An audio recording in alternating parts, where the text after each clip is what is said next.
Well, I'm really happy to be here tonight, and I was really pleased to be able to come and do this for you. I have no idea what I'm going to do, but we'll find something to talk about, I'm sure.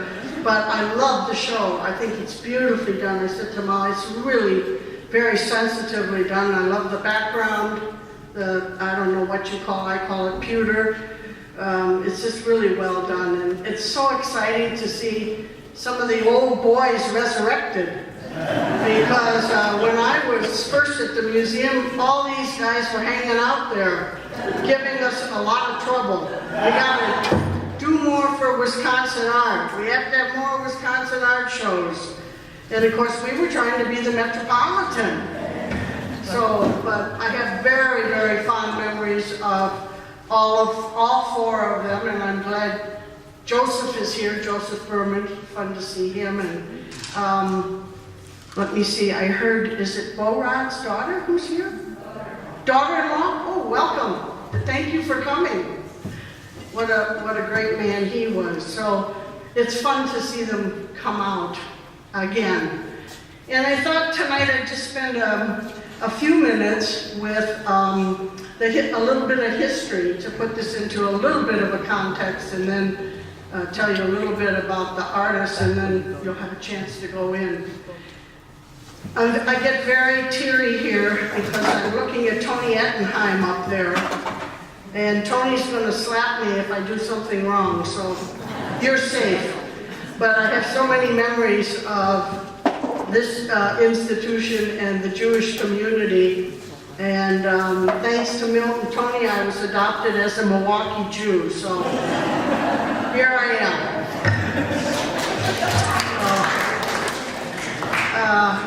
We have a lot of Jewish docents at our museum, and believe me, the docent program would never be what it has been, is now, today, or will be without the Jewish community. You are the soul of this community.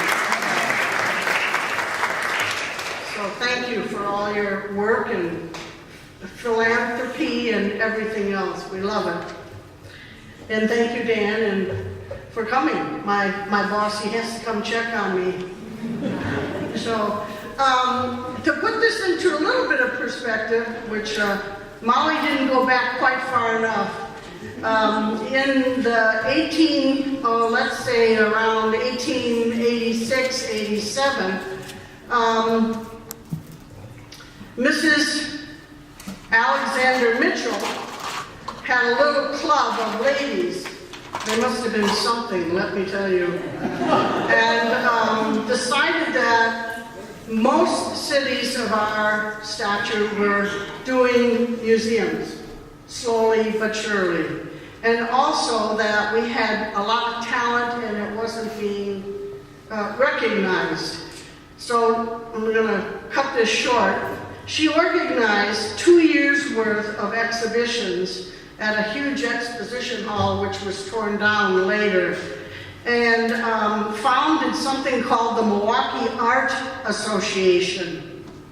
And that was kind of the beginning of what will lead to the Milwaukee Art Institute, which led to being next door to the Leighton Art Gallery. So the start was really, I think, and you can challenge me, when the ladies got together and put on these beautiful shows, not only of Wisconsin artists, but also national artists. But believe it or not, she bankrupted herself, and in the end they had to sell the collection. So her collection, which was at the Wisconsin Club, which was their home, which we have the privilege of using today. And Mrs. Mitchell got things going, and I think that Mr. Leighton did not come out of nowhere. He did not rise out of the ground. I think he knew about these shows. I think the community knew about them. They were thrilled with them, and I think he got a bug in his ear. Now, Mr. Leighton was a gentleman who had come here from the Midlands of England when he was 16 with his family to start over, and they thought they might like to be farmers. Well, they knew nothing about farming. It was a disaster. However, they knew how to butcher meat. And they were geniuses at it, and they opened a meat packing facility, and they say you could eat off the floor in his factory. And he made a killing, and he shipped his meat. Sorry about that. He shipped his meat back home to England because he had this wonderful recipe for putting lots of salt and packing the meat and preserving it and getting it there so you could eat it. So ironically, he went back home to make his fortune, but he spent it here. And he made 99 trips across the pond. That's a lot in those days. So if you take Mrs. Mitchell's founding in 1887 and then move it closer to the Art Institute, it'll morph through a whole series of things. But right after the Mitchell episode, Mr. Layton got caught giving a toast. And the newspaper, I think it was the Sentinel paper, chose to sort of fudge a little. And he said, I think when I come back, I will think about donating a museum to the community. So they said he was going to do it, and then he was stuck and he did it. And his good fortune, he was on board ship going over with an architect from Scotland, and he hired him to come and do his design. And I mean, this is the time in the Midlands of England they were building museums, and he loved this one museum in the Midlands, and if you go to it, if I could remember the city's name, it looks just like the Layton Art Gallery.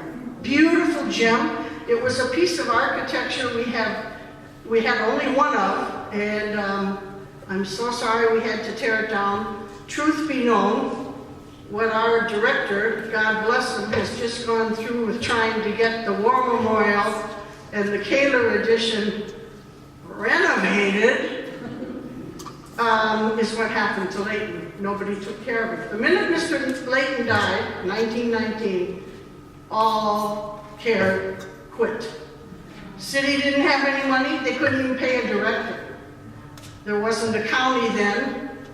So, you know, it just was there. And I remember hearing stories about running through the basement and the pipes leaking and asbestos and, you know, when is it going to fall down? Well, they had to tear it down because it was falling down.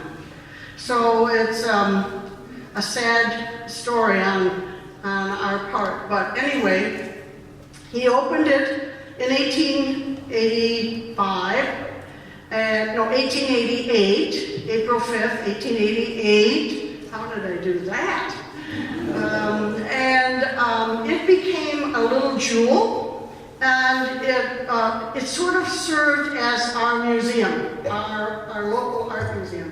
And the Art Institute at that time, there was a building between called the Moose Club, where my husband, Peter's father, used to talk about getting 50-cent plate lunches there because he worked at the other end of the block, and he was an architect with Maynard Meyer and Associates, and he remembers it very well. And the Art Institute sort of acted as the local Wisconsin repository and a way for us to showcase our local talent. And boy, did we have it in spades. I mean, it was unbelievable. And of course, you know the background, Germans.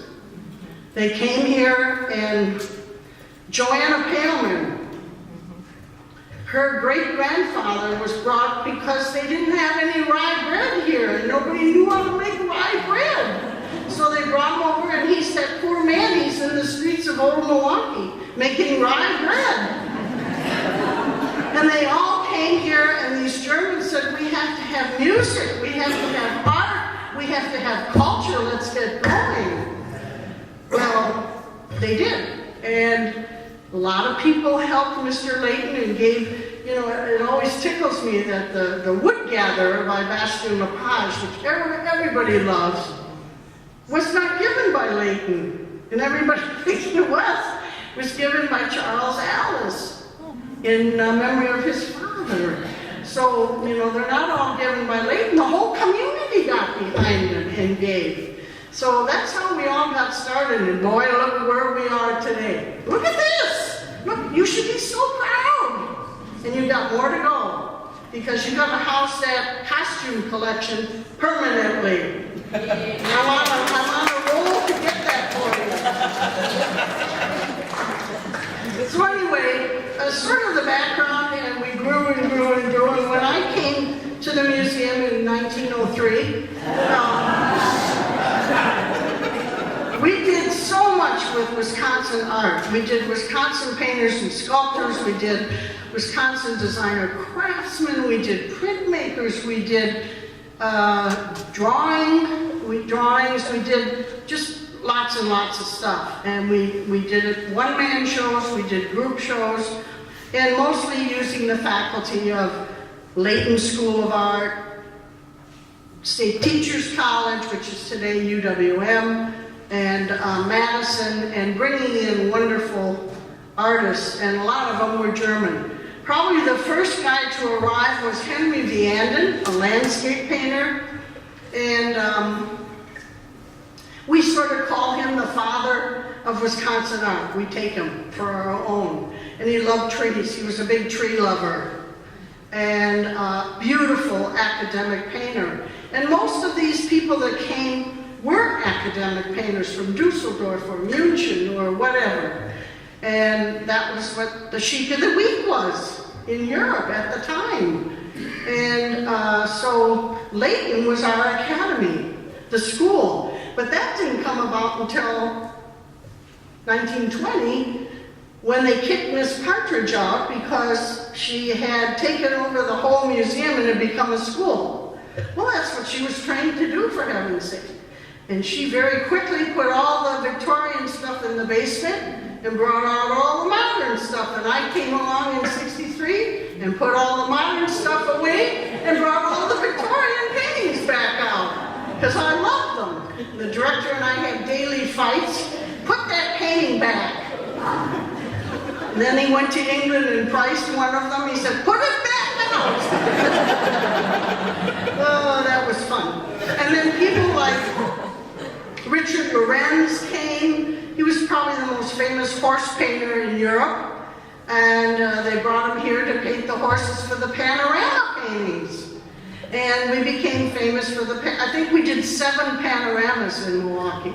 We didn't save any, but never mind. We won't go there. We won't go there. So we had quite a background. Photography. We had H.H. Bennett. We had Steichen.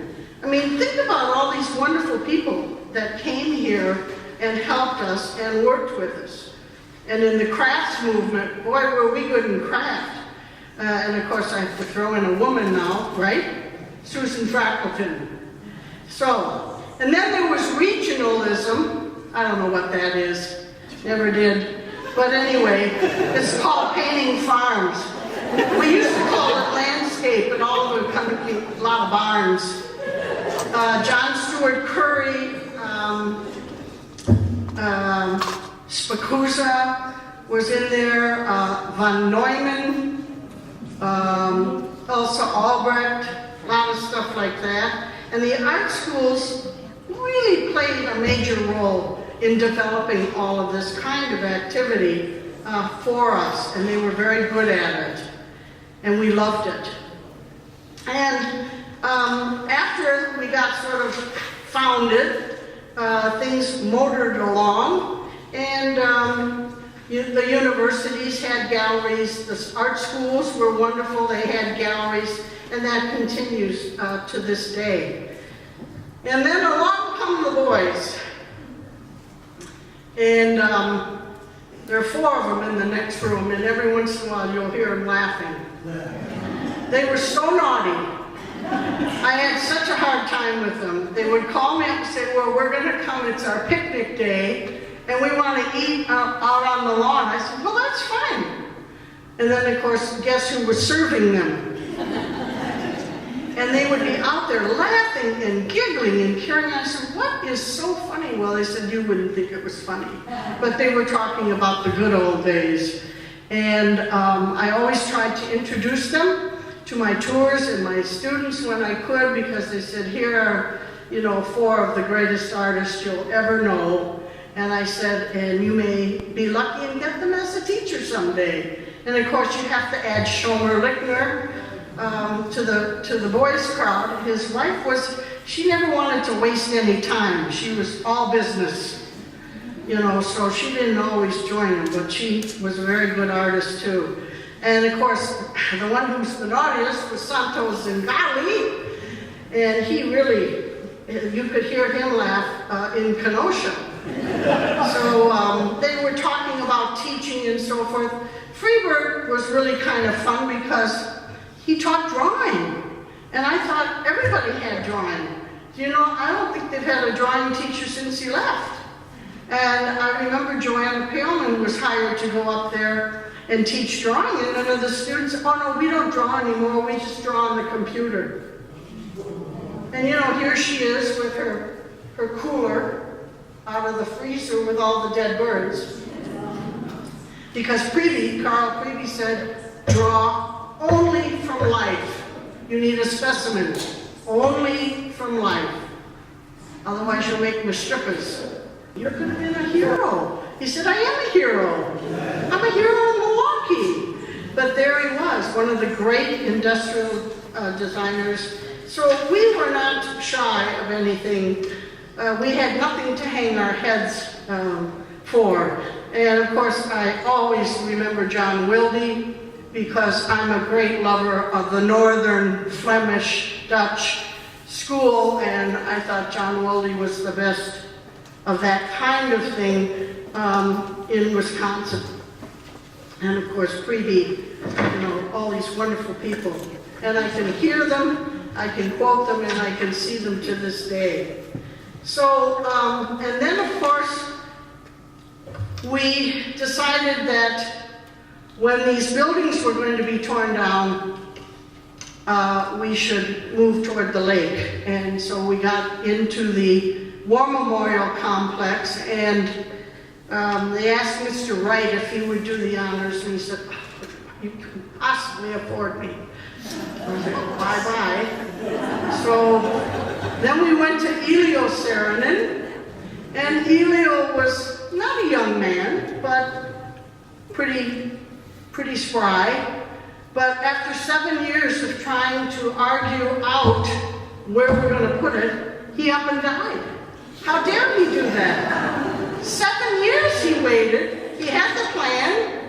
There was a performing arts center, there was an art museum, and a veterans center. 3 lovely buildings with an esplanade, went down to the water, took advantage of the site, but he died. And somehow Arrow got the courage to pick up the gauntlet, but he said, I can only give you 2 buildings. We'll have to drop the PAC because those 3 buildings were going to cost $5 million. So, anyway, we went forward, and in 1957, the Saarinen building was unveiled, and we were given the basement. No signage. We were never allowed to put a sign up in the building or anywhere on the campus. Not even on the highway, for goodness sake. But we survived, and we opened the collection in 1963. That was actually my first job, was to help Joy Berman, who was a guest curator, do a show called Heritage Milwaukee, because they were tearing down a lot of the old buildings and homes. And so we were grabbing things like ironwork and widow's walks and fencing and doors, Cyril Kolnick's material. We were also collecting stoneware, hardware, escutcheons, and these beautiful hooks that were at City Hall. And the suicide staircase, I saved about 18 of those, and then when I went to pick them up, the workmen had taken them home. they caught on to my tricks. But we have some at the villa inside the courtyard. And that's where I befriended the wrecker, Christ Beatovic, who helped me move the Spartan from the courthouse under the stairwell back to the museum, because he had been taken up there to be saved. So there are a lot of fun stories, and anyway, that gives you a little bit of a background, and we've come a long way, as they say. But I have one fun story I want to tell you, and maybe some of you know it. I would be curious if you do, because it took me 52 years to find it. There was a wonderful woman by the name of Catherine Koo, who was an art critic and an art historian and a scholar of modern art. Her favorite, I think, was Leger. And she was the first woman to be hired in the curatorial department in Chicago. And she was a curator of modern and contemporary art. And she had had a gallery prior to that, and they were always breaking the windows and wrecking it because she was bringing in all this lunatic fringe stuff. You know, Picasso and Braque and Matisse and, you know, all these idiots. And so they were always smashing her gallery. And so when she went over to the Art Institute, she found a home, a real home. Well, I'll make this as short as I can. She wanted to do a show on the work of Leger, and she talked to him, she knew him personally, she knew all of them, all of her artists. And he made a list, and she said, now tell me the top 10. And she wrote them down, and one of the top 10 said it was owned by the Milwaukee Art Center. And that he had no idea where it was. It had been lost. He had rolled it up and sent it to the United States for somebody to try and get it to Chicago, to Catherine Koo, for the show. Very relaxed situation. No loan form, no insurance, no nothing, honey. And it's a big painting, it's a very big painting, in his so-called Tubist style, not Cubist. He did Tubist, they look robotic. And it was done in these kinds of army colors, olive drab and merlot, and it was 3 figures, and that's all he knew. I mean, that's all we got. So Catherine was on a hunt, and she called her friend Joe Freebert at UWM and said, Joe, I want to come up and see some of your student work. She was doing a show called Chicago in Vicinity, and she worked with Joe every year. So it was pouring rain, it was pitch dark, the students were off on vacation, and Catherine walked in the door, and she had polio, and she hid it very well, so Joe told her, park right at the door, no one's in school now. And she went into the stairwell, and she started to climb up to where Joe was going to take her. And she looked up, and there was the lost Leger. She knew it. She said, my stomach turned over 80 times in 5 seconds. She looked at it, and she said to Joe, what is that, Joe? He said, I don't know, it's been here. It's been here for a long time. Nobody seems to know what it is, or who it is, or how it got there. End of story. So that was after the show, so she didn't make it in time for the show, but she went right to Joe's office and called Leger, and he cried. Because he said it really was one of my masterpieces, and I thought it was lost. So, but we still don't know how it came to be, but she took it with her that day in her car and took it to the conservation lab and had them clean it. You know how they paint the walls in the summer? It had peach color and mint green and baby blue, and the frame was all banged around, and so she took it, had it conserved, and sent it to the Milwaukee Art Center and said, you keep this and never let it leave the city. So, we We haven't left it, right? Okay. So that was Joe Freebird. And I don't know how many people he told that story to, but his daughter, is it? She's not here tonight, right?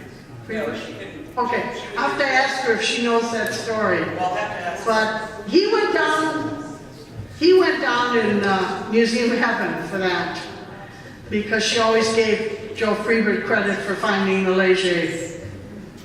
So anyway, okay, the four artists, I think Molly's done a good job of showing you not only their work, but she has lovely, can I call them text labels? Absolutely. So you don't have to search too hard to find out what's going on. Sessler's greatest contribution, in my opinion, was in works on paper, and specifically prints.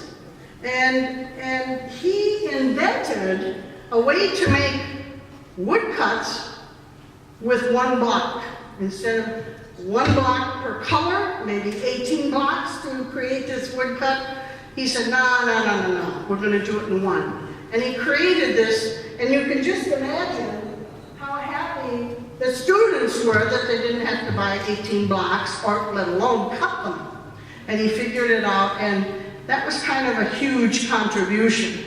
And I think, personally, I wish Margaret had sent you some of his prints, because they are drop dead fantastic. And I didn't bring any visuals, but I'll pass this around. Just keep passing it. No sticky fingers. But it's just kind of wonderful to see this effect. And I sort of think of Sessler's works on paper as Neue Sachlichkeit. Thank you, Janet Fishman. Boy, I rehearsed that for many days. Neue Sachlichkeit. It was that time period, that moment, it's that kind of expressionistic look. And that's what I think Sessler's contribution was. He was a jolly good man. Everybody said he was always asleep at his easel. And he'd come in and he'd start painting right away. You know, but he was known to sleep after his lunch. And he was, of course, in Madison. And a jolly good man. Oh good. Oh. Thanks, Molly. That's great. That's great. Great minds follow the same path. Okay. And Freebird, I think you know probably a lot about. And Freebird is kind of interesting because I was lecturing one day about the von Schleinen's collection, and Joe Freebird came up to me after and said, you know, Barbara, I have something in common with Carl Spitzfig. And Spitzfig, there are 14 Spitzfigs in the von Schleinen's collection, and you may have read recently, yeah, I have to practice that name too. And you may have read recently where Mr. Groman, gave the Milwaukee Public Library $1 million for the privilege of showing The Bookworm by Carl Spitzfig, which is, there are two famous Spitzfigs. One's the bookworm and one's the poet. For a year in his museum. So he's carved out a space and he's remodeled, and he's going to have an opening, I think, April 8 or 9. And if you come, I'll be speaking that night too. And trying to help him. And he's got all of our Spitzfigs because they were in dry dock for this reinstallation. So I'm sorry, Dan, I'm afraid I'm the one that encouraged him to do that. But I figured if we can break the rule for the Jewish Museum, we can break it for him. And it worked. And he's so happy. And he just was able to purchase a poet. So, and Joe Freebird said, Barbara, Spitzfig and I are the same people. He was a pharmacist, I was a pharmacist. And he loved it, and he worked at Oriental Drugstore. Wait a minute. Do you remember all those artists in there every day? Yeah, they had nothing to do. Always wanted to put them to work giving the school children tours. Oh no, we're too tired.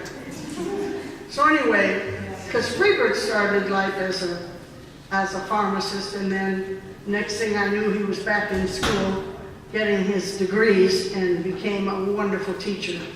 I think a lot of people owe a great debt to him for his skill at teaching, and he loved it. And then, of course, there's Bo Rod. Oh, my Lord God, Bo Rod. I was always so scared of him because I just thought he was this giant of a fellow. And Jim Auer wanted to make a movie of him.